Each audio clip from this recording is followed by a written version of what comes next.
normal life until last year a friend of mine said, hey, here's a Christmas contest you should get into. And I said, I have no Christmas stories, but I found one that was Christmas related. And it won. So I figured, what the hell? This is The Garage. A partially true story, probably for all of us. It's almost Christmas, Mom beamed. Dad's spoonful of cereal stopped midway to his mouth. I tried not to make eye contact with either parent, choosing instead to spread cream cheese on my toasted bagel. Isn't that wonderful? Mom added when neither of us said anything. And I was thinking. She continued after another pause, eyes sparkling, hands clasped in excited glee. It might be time to bring out the decorations. I took a bite of my newly toasted bagel.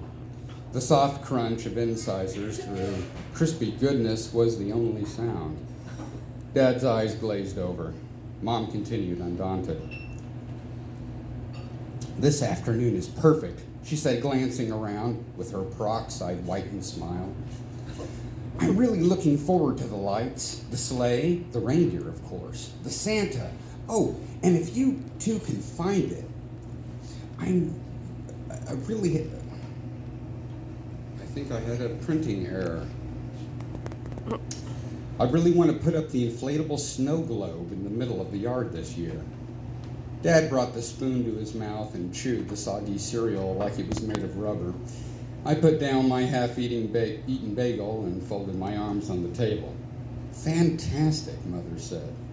I'll just leave it to you two strapping lads. She gave one of those sideways fist pumps only mothers can do.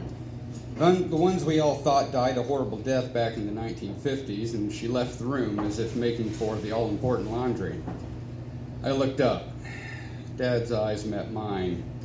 He glanced down and shook his head. Rick, get the gear, he said with a deep sigh. I'll get the flashlights. The door opened into the garage with an ominous squeak. I remembered a pair of fluorescent bulbs once gracing the ceiling and flooding the area below with a sickly green haze, but now it lay only in darkness.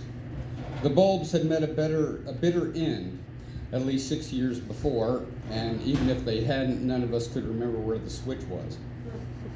Dad clicked on his headlamp, and I did the same. Together we looked out over the maddening landscape that was the garage floor, or would have been if a single square inch had shown through the 10-foot stratas of layered junk.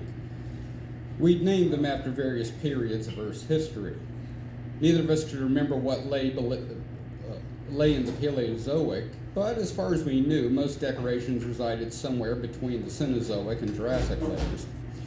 I glanced over as the clicking of Dad's body harness sounded beside me. Did you bring enough line? I asked as I pulled on my own harness and tightened it into place. Dad shrugged. 300 feet. If that doesn't do it, we abort? I said hopefully. Dad shook his head and clipped a figure 8 to the main carabiner. Your mother will never forgive us if we don't get that Santa. I nodded. What else could I do? Dad averted his gaze as he pulled back the string on his 500-pound pull crossbow. He was thinking about Gary. I could tell by the way he kept glancing at the small entrance to the half-sized trail that began a few feet away. 2 years before, we'd attempted the unthinkable, a land journey which had ended in disaster. It had seemed logical enough, less dangerous. Instead of the usual aerial assault, we'd hack and burrow our way through the mountains of accumulated junk. But, long story short, Gary lost his way somewhere between board games and Aunt Clinia's crocheted garments. We tried to go after him, but the garage had swallowed Gary whole. His final scream squelched by the mountains of pink yarn. Dad's slap on my back returned me to the present. Ready, he said. I nodded. Let's do it. We ascended a stepladder, and Dad fired a bolt to the opposite side. A line trailed its way all the way to the far wall. We tied off to an outlet just above the door jamb. This was the point of no return. Everything in me screamed to turn back, return to the kitchen for a cup of hot chocolate or some OJ. But I imagined the look on my mother's face if we showed up empty-handed. With a groan, I heaved myself onto the line and crossed my legs, so I dangled like a dead animal carried between two jubilant hunters. My father joined as soon as I made my way further up. There would be no communication until we reached the summit. At the halfway point, I scanned the mountains below with my headlamp. The beam glittered off bicycle spokes, half-crushed lunch boxes, and stacks of plastic VHS cases. Some of you don't remember those, but they used to exist many years before. Dolls and stick horses, newspapers, 8-track players. Anyway. An entire pile of nothing but table lamps my mother had bought and replaced a week later, complaining she never liked the shades. Blankets and sheets, speakers, love seats, and couches suffering a similar fate as the lamps. A Buick. I think it was a Buick. My grandfather's, if I'm not mistaken, but a thin layer of stuffed animals and National Geographics hid all but the roof and the antenna. When we reached the support beam, I belayed myself and waited for Dad. He wasn't as young as he used to be, and I'd outdistanced him by 30 feet or so. While I waited, I scanned the series of other lines we'd set over the years. They stretched from the support beam to the far-away walls, just like rays of the sun. The lines passed over important areas mostly, but they also crossed uncharted territory we considered either venturing into in the future or sending later generations in as a sort of sadistic hazing. Heaven knows I'd endured my own childhood dramas. Like the time I was left for a week in one of the far corners without a flashlight. I still shudder at that memory. The crinkle of paper told me Dad had reached me and already pulled forth the all but useless map. It never quite managed to accurately describe the changing tides of ever-shifting land masses that moved throughout the year like the spread of tectonic plates across what we assumed must be the floor below. I'm thinking the bulk of Christmas stuff is still in the 70s section, my dad said, pointing to a poorly scrawled blob that might have indicated either the 8-track players I'd recently noticed or a mass of undisclosed boxes which probably contained the remnants of Dad's survivalist phase. It's possible, I shouted over the increasing winds that often rose up and battered us close to the roof. But last year it was near the Buick. The Buick? Dad said, peering below with the aid of his headlamp. We don't have a Buick. Granddad's, I said, crossing the beam of my headlamp over his. The one with the fins. Dad shook his head. That's not a Buick, it's a kit car I started back in the 80s. I was building it onto the chassis of an old Cadillac. My dad's light crossed the antenna amid the mountains of stuffed animals. No, wait, that is a Buick. My kit car's on the other side, next to the VW. Right, the VW. The bus. I said, remembering the baby blue vehicle with holographic peace sign. Wasn't that near the boat? Boat's over there, Dad said, motioning to the stack of scuba equipment and angler materials. Well, one of them anyway. I shrugged. We could try over by remodeling, I said, indicating a section almost considered a strata of its own. It consisted mostly of floor and ceiling tiles, wood lattice, and drums of burnt Hawaiian exterior ceramic paint. Dad nodded. Good idea, he said, casting his beam 45 degrees to the right. I think I see the Santa hat. We switched our carabiners to the line branching over that area and inched towards it. Our lights penetrated little through the layer of black fabric and dust, but there it was, a Santa hat, sticking up amid the mass. Shall I go down? Dad asked after several pregnant moments of silence. No, I said, and gave a deep sigh. It's my turn. Neither of us spoke as I threaded our reserve line through our own figure-8 belay and began my rappel downward. Below looked like a gaping maw of pure blackness. My lamplight dimmed, sucked in by the vast depths. Only the Santa hat peeked beyond the fabric layers, beckoning me on. I shifted the rope in my left hand to get a better grip, but the line slipped off the braking spur. My shriek echoed as I plummeted into the dark mass, landing with a sickening crunch and the staccato of loud popping as the pile enveloped me. My headlamp remained firmly around my skull, but wads of fabric shut out its light. Whipping the fabric away revealed skeletal hands, skulls, giant spiders, tombstones, the hacked remains of limbs crushed down on me. I screamed with realization. This wasn't the Christmas section. Far from it. It was the black hole of Halloween. But the Santa hat. I tore through my memories for an answer and remembered that one year we'd made a Santa Claus on an electric chair display in the front yard. Yes, this was true. A high-speed strobe had completed the effect rather nicely, making it one of our best displays ever. That meant the Santa hat we'd seen, wherever it was now, probably sat perched upon a skeleton. My God. Somewhere above, my dad still must have dangled, but I knew there was no chance of rescue. He was too old to pull me out of even a superficial strata, let alone the depths of Halloween. I cursed the rope, cursed the equipment, cursed the very idea of Halloween, but I knew it was my fault. If I'd only held without adjusting, thought faster, braked quicker, what did it matter? I was flat on my back, buried in 10 feet of macabre entrails, with little chance of righting myself. I struggled against the fabric, the skeletons, the body parts. The rubber held me tight. The sickly smell of partially melted latex and fake blood made me nauseous. Hands dove into the mass around me. For a moment I thought it must have been some mechanical device from a display, but the hands were warm, living. They were human. They yanked me through the layers of eyeballs, sheets of plastic, wall hangings, and bloody torsos. The hands dragged me into a small clearing of magazines and stood me up. "Rick," whoever it was said.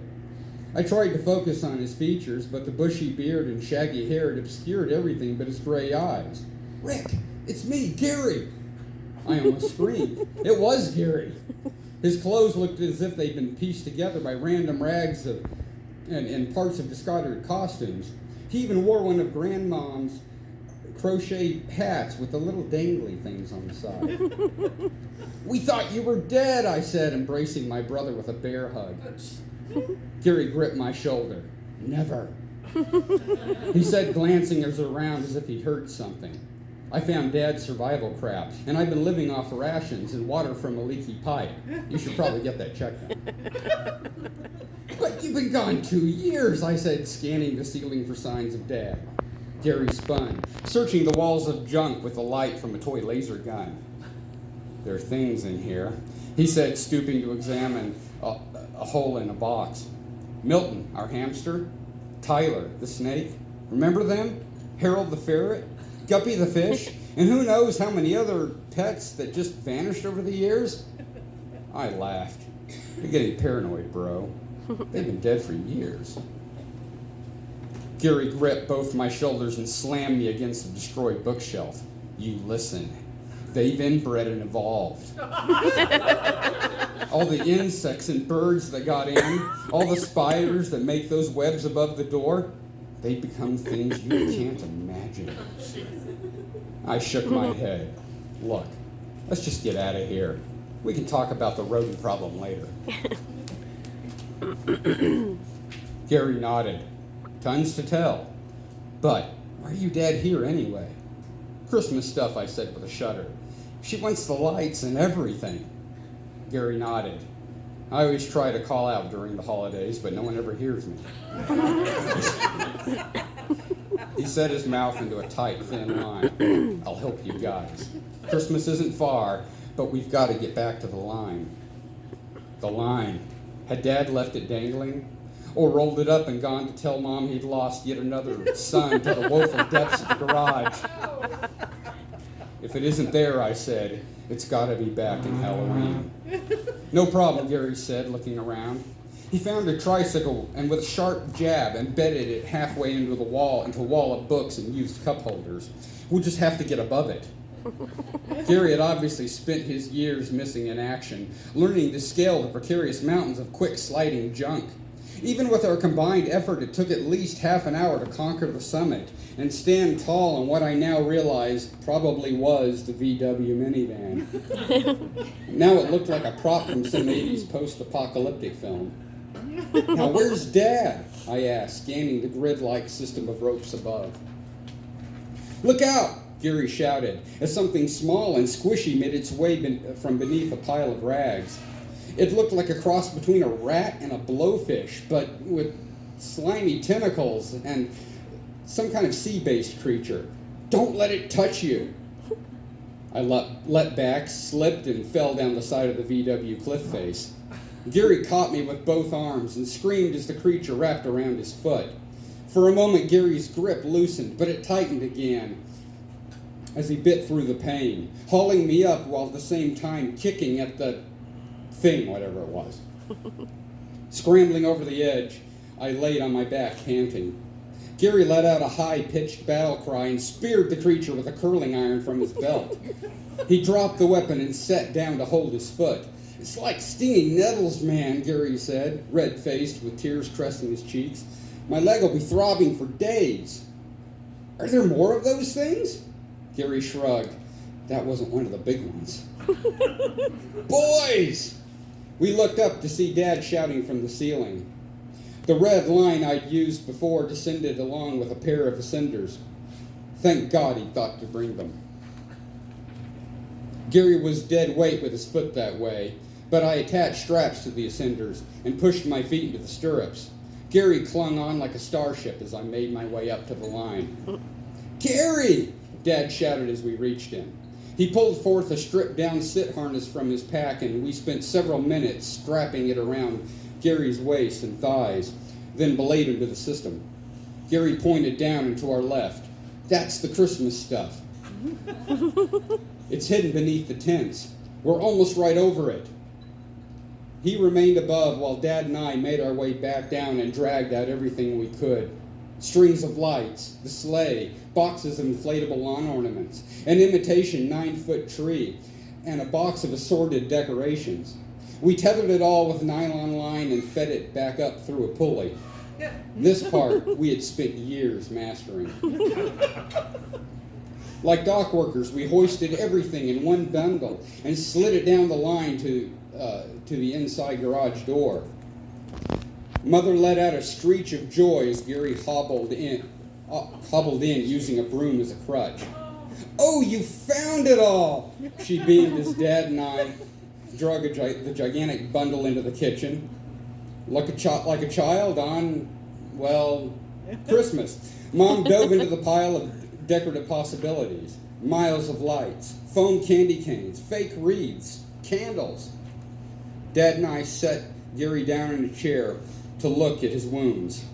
Good to have you back, son, Dad said as Gary massaged the inflamed flesh beneath his sock. Gary grinned through the shaggy beard. Only a flesh wound. Mom let out a soft whimper. We glanced over. She knelt beside the mounds of stuff, holding gobs of light strings in both hands like the entrails of a gutted animal.